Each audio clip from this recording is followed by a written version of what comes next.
When my former boss walked into my cafe that morning, I almost didn't recognize him. The last time I'd seen him, he was standing over my desk, tapping his pen against a resignation form I hadn't even written. "It's just business," he'd said. "You're talented, Lena, but this isn't personal." It was always personal for him, he just liked pretending it wasn't. I'd spent years working under him, being the dependable one. The invisible one, the person who made sure the company stayed afloat while he took the credit. When the layoffs came, he told me I should be grateful. "You'll bounce back," he said, smiling like a man who believed he was giving me a gift. He was right, in a way. I did bounce back, just not where he expected. I spent the next 2 years working double shifts at a small bakery, taking online business classes at night, saving every dollar I could. I learned the language of invoices, margins, and marketing from the ground up. When the owner of this little corner cafe retired, I bought it. I renamed it the Lumen House because light doesn't shout, it reveals. So when he walked in that morning, same expensive watch, same cologne that smelled like confidence bought on credit, I recognized him immediately. He didn't recognize me. He ordered his coffee without looking up. "Black, 2 sugars. To go." "Of course," I said, and his head tilted slightly at the sound of my voice. He looked up and his smile faltered. "Lena?" "Good morning, Mr. Davis," I said evenly. "It's been a while." He glanced around the cafe, taking in the crowd, the warm lighting, the framed photos on the wall. "You work here?" "I own it," I said. The silence that followed was delicious. He blinked, his expression somewhere between pride and discomfort. "Well," he said, trying to recover, "that's impressive. Congratulations." "Thank you," I replied, sliding the cup toward him. "It's funny, though. When you said I didn't belong in your company, you were right. I was just building my own." He gave a weak chuckle, then reached for his wallet. I shook my head. "On the house. Consider it severance." He hesitated, then nodded slowly. "You've done well for yourself," he said, his tone quieter now. "I had a good teacher," I replied. "You taught me exactly what kind of leader I didn't want to become." He didn't respond, just gave a small, uncertain smile, murmured thanks, and left. Through the front window, I watched him walk down the street, his reflection disappearing into the glass like a man trying not to look at himself. I picked up his empty cup, still warm, and smiled.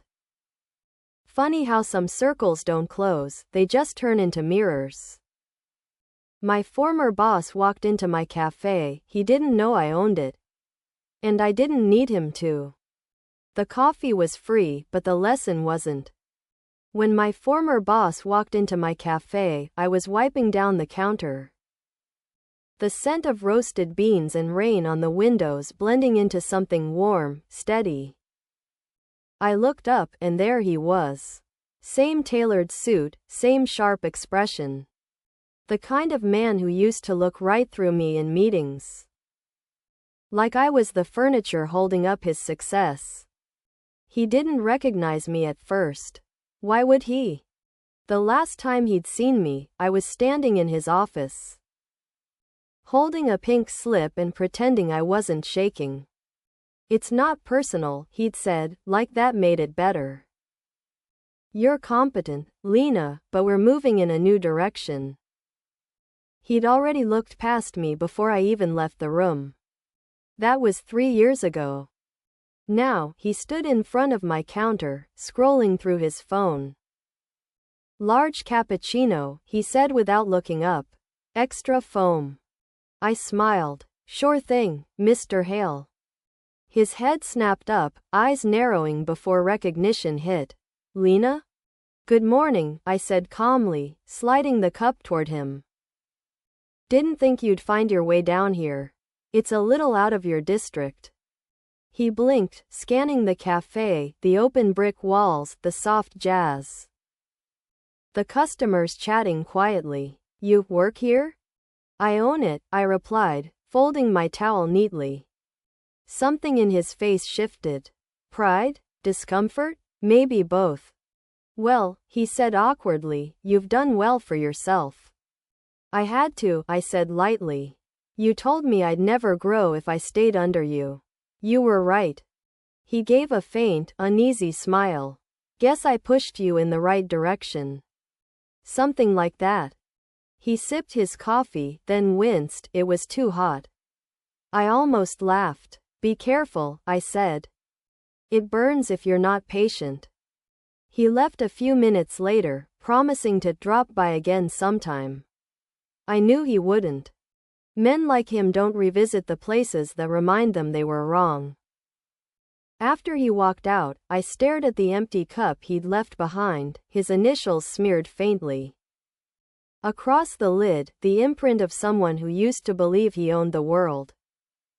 I threw it away, then looked around at my world, the baristas laughing behind the counter. The hum of customers, the smell of bread warming in the oven.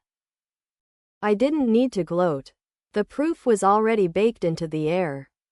My former boss walked into my cafe, he didn't know I owned it. And I didn't remind him of everything he took. Success has a way of speaking for itself. When my former boss walked into my cafe, I almost dropped the mug I was polishing.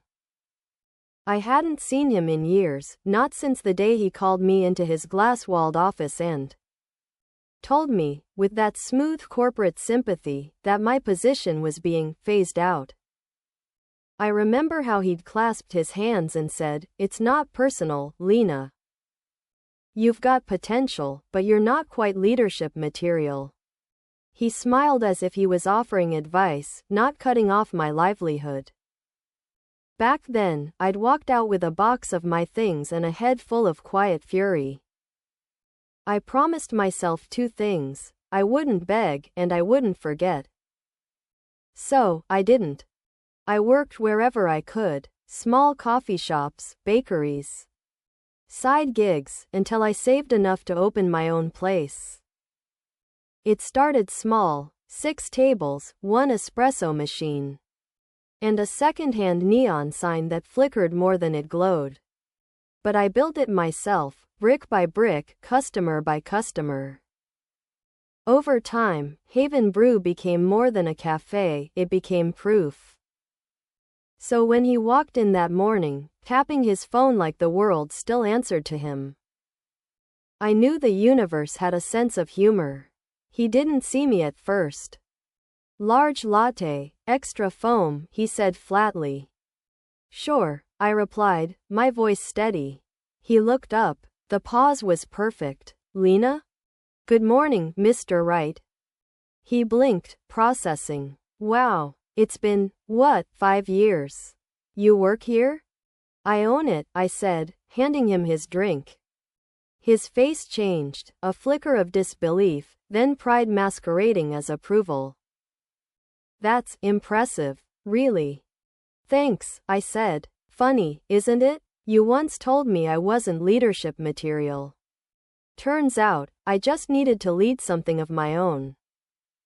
He nodded slowly, but his eyes couldn't quite meet mine. He set a $5 bill on the counter. I pushed it back toward him. On the house, I said. Call it a severance refund. He chuckled awkwardly, thanked me, and left. Through the window, I watched him linger outside, staring at the logo on the sign before walking away. Maybe he was proud. Maybe he was embarrassed. I didn't need to know. As I turned back to my counter, the next customer smiled and said, "You seem happy today." I just nodded, because I was. My former boss walked into my cafe, he didn't know I owned it.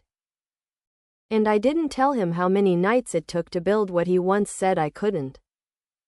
I let the coffee speak for me. When my former boss walked into my cafe that morning, I knew him immediately, the same sharp suit, the same polished shoes. The same air of someone who believed the world still bent to his voice. I hadn't seen him since the day he ended my career with a practiced smile and a phrase I'll never forget. You're a good worker, Lena. But this just isn't your lane. I'd smiled back then, nodded, and packed up my things. I didn't fight, didn't cry. I just decided that one day, I'd build a lane so wide he couldn't cross it. 3 years later, he was standing in front of me, holding his phone, tapping his fingers impatiently. He didn't recognize me. Why would he? People like him never really see the ones beneath them. Large Americano, he said, still staring at his screen. Sure, I replied, pulling the espresso. How's business these days, Mr. Lawson? His head snapped up. That look, recognition fighting disbelief, was worth every long night. I'd spent scrubbing counters and reading spreadsheets under a single lamp. Lena? He said, eyes wide. Good to see you again. I slid the cup across the counter. It's been a while. He blinked, glanced around the cafe. It wasn't fancy, but it was alive, warm light, quiet chatter. The smell of cinnamon and ambition. You work here? He asked finally. I own it, I said, simple as that. His expression shifted, the way a man's does when the narrative changes mid-sentence. You own it, he repeated. Wow. Well, congratulations. I always knew you were hard-working. You did say that, I replied. You also said I didn't have vision. But maybe you just couldn't see mine. He opened his mouth, then closed it. The silence between us smelled faintly of roasted beans and irony. You should try the cinnamon roast, I added, smiling. It's my favorite. Strong, a little bitter, but it lingers in a good way. He paid in cash, though I could tell he wanted to hand me his card. Like that might make the exchange feel equal. As he left, I caught his reflection in the glass, the same man. Just slightly smaller against my window. When the door closed, I exhaled. My barista gave me a knowing look. Old friend? She asked. I smiled. Old lesson. My former boss walked into my cafe, he didn't know I owned it. And I didn't need to tell him how it felt. The air between us already tasted like closure.